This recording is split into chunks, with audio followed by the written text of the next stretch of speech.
Hey friends, Peggy Hall back with you from thehealthyamerican.org. I want to set the record straight on these headlines coming out of Connecticut related to religious exemptions or the lack thereof for children in public and private schools. Yes, Connecticut has joined, let's see, it's California, New York, Maine, Mississippi, and West Virginia, of all places, have removed your child's right or your right as a parent to protect your child from becoming a human pincushion based on religious grounds. Now, I just want to tell you right off the bat, this case ain't over till it's over.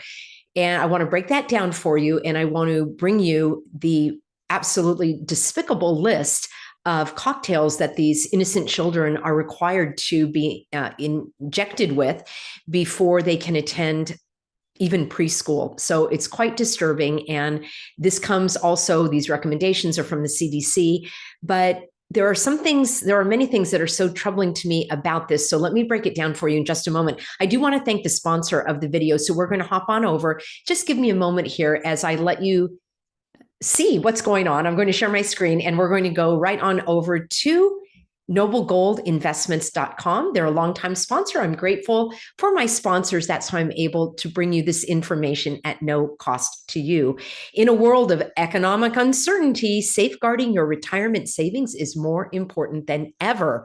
Gold is a trusted source of value, providing stability for centuries through countless market cycles. With a gold IRA from Noble Gold Investments, you can protect your financial future with the enduring power of precious metals. Don't let the election volatility erode your hard-earned nest egg. Why don't you vote for the timeless safety of gold and silver in 2024? If you are a Trump fan, check this out. You can get 10 1-ounce silver coins, as you can see, or if you prefer not to, you can get this 10-ounce silver American flag bar with your qualifying account. Of course, there's always a risk of investment. There's no guarantee of any kind, but get your questions answered from the experts over at Noble Gold Investments. Give them a call and you'll speak to an American, and you'll call 877-646-5347 to get your questions answered and to get financial peace of mind in 2024.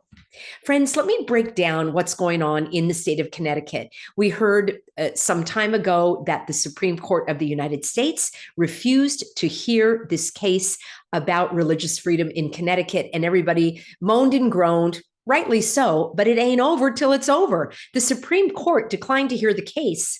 Are you ready? Because it hadn't been ruled on yet.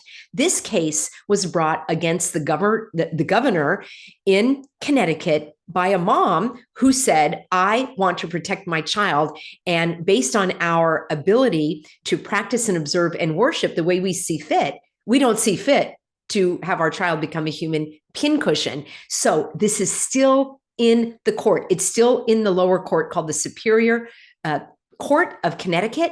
What happened is that the Supreme Court of Connecticut, not the federal Supreme Court, but the Connecticut Supreme Court, dismissed the state of Connecticut's motions to just get rid of the case altogether. There are 6 counts, and the Supreme Court of Connecticut said, we are going to dismiss 5 of them, but the 6th one still has to be heard in the lower court. So repeat after me, it ain't over till it's over. That's the good news. Now, there are some shenanigans going on.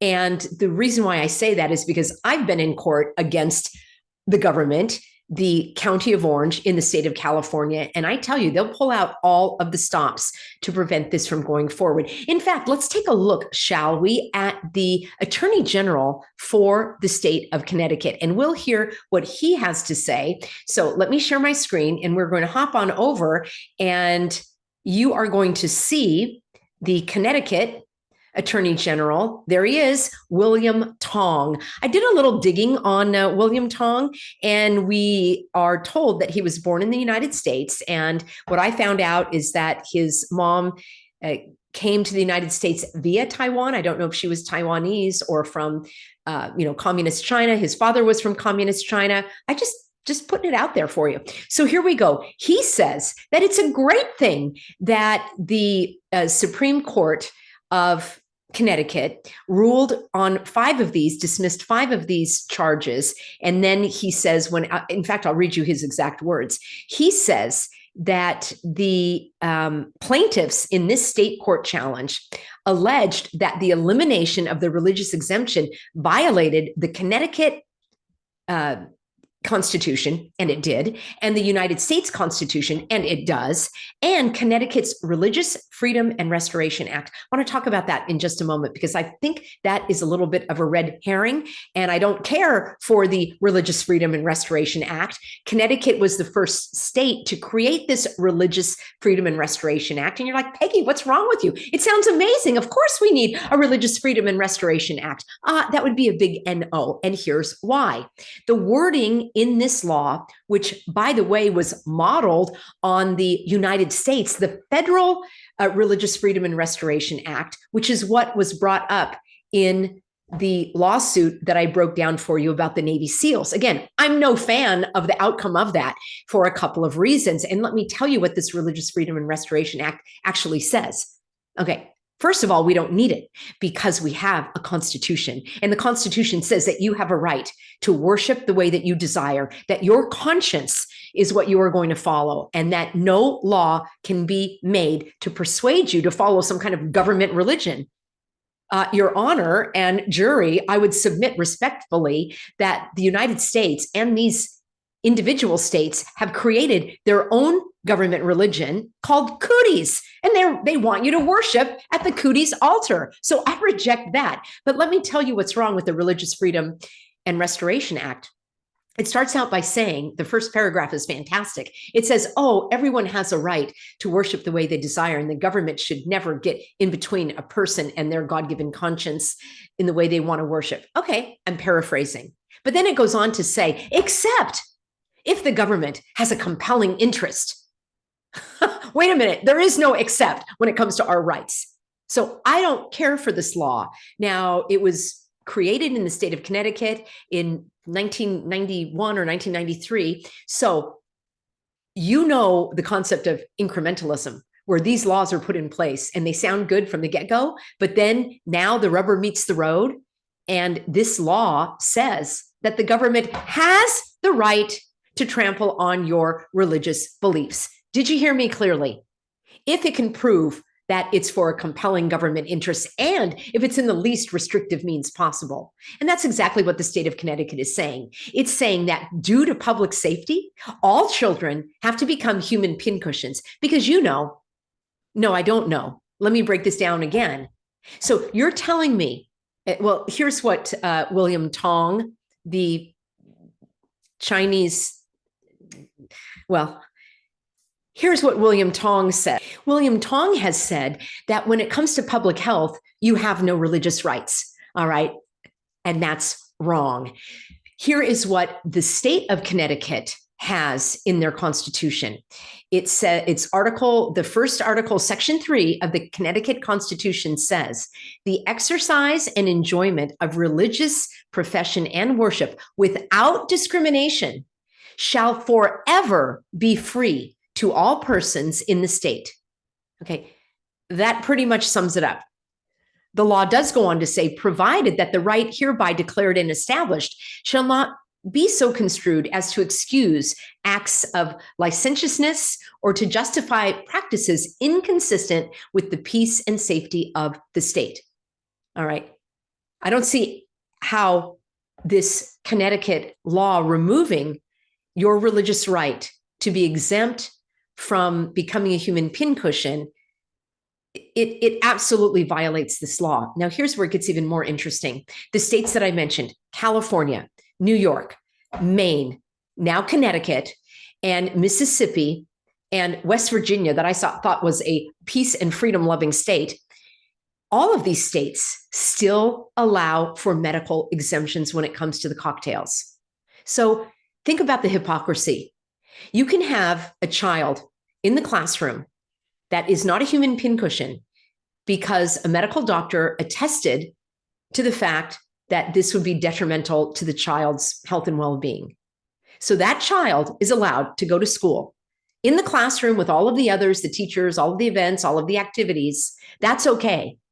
But another child who is exempt because of the religious objection is not allowed to be exempt. So that in and on its face is simple discrimination. This is what's happening in California. I get emails every single day from parents who have children either in public school or private school. And I broke this down for you where the public school administrator or the private school administrator said, we are required by law to maintain immunization records on each child. Well, that's fine. The parent who has the child immunized by the Holy Spirit can abide by that requirement. Further, the requirement to have records on each student doesn't state that school has to enforce that child has become a human pincushion. I spoke about that at length. Let's take a look now at these requirements to become a human pincushion in the state of Connecticut. And I will tell you that it is most likely the same in your state as well, because all of this comes from the CDC. All right, here we go. This is it. Immunization requirements for enrolled students in Connecticut schools. 3 doses of hepatitis B, last one on or after 24 weeks of age. How sad is that? 24 weeks of age. Now, in case you're not aware of hepatitis B and what the risks are for that, let me share with you why in the non-spinning world would a child have to be vaccinated against hepatitis B. Here's what the risks are. Sexual promiscuity. I'll just be blunt. I'll read what it says. Unprotected sex with an infected partner or having multiple sex partners. They have to be vaccinated against this by 24 weeks old, a newborn baby, or sharing needles. Such as, I guess in the hospital, right? Syringes or other drug injection equipment. Having a job. How many 24-week-old infants do you know have jobs? Having a job that exposes you to human blood, such as a healthcare worker, or if you're going to be receiving a blood transfusion. Having direct contact with an infected person's open sores, or sharing personal items like toothbrushes or razors. Traveling to regions with high hepatitis B infection rates, such as Asia, Africa, Eastern Europe, or the Pacific Islands. It doesn't make sense, friends. None of it does. You know it, and I know it. And it goes on and on and on. This should have come with a vomit warning. So it just goes on and on and on. There needs to be, let's see, 4, 5, 6, 7, 8, 9, 10, 11, 12, 13, 20 jabs. I'm not even sharing my screen. 20 jabs to get into preschool? You think this is okay? And if it works, then why would your child have to do it? If it's your choice to keep your child safe, why would your child have to wear a raincoat to prevent another child from getting wet? It doesn't make sense. Never has, never will. Just as an aside, this push for this incessant push by, let's see, Aaron Siri and Del Bigtree and RFK Jr. and some of the others to test these childhood cocktails against a placebo. Don't you see what's going on? All it does is promote more vaccination. I'm not okay with that. The pharmaceutical companies are the ones whose pockets are lined by getting money, grants and other money to conduct these trials. And like Granny Gates and all of his ilk and the Granny Gates companies like Gavi, they get millions and millions of dollars for vaccine testing. Why in the non-spinning world would anybody promote this? I just had to throw that in when we take a look at all of these childhood cocktails that these poor innocent ones are being required to have in order to go to public school and even private school. The hypocrisy of allowing for medical exemptions and not religious exemptions. I would be spending more of my time focusing on a superior learning alternative for my child. There are plenty of options that I've shared on this channel, and you can do an internet search to find learning groups in your area. You can get connected with other parents that have found a better way. There's always another way. I want to help you find it. So yes, let's fight against this, but let's also get the children in superior learning alternatives where they can be safe from these government inflicted poisons. There you have it, friends. It ain't over till it's over. While we're hearing the headlines that the Connecticut Supreme Court, some of these headlines say Connecticut Supreme Court upholds, no religious exemption. That's not true. The case has not even been settled in the lower court. So let's keep watching. Let's keep learning. Let's keep listening. And let's keep marching this all the way to heaven. See you soon, everybody.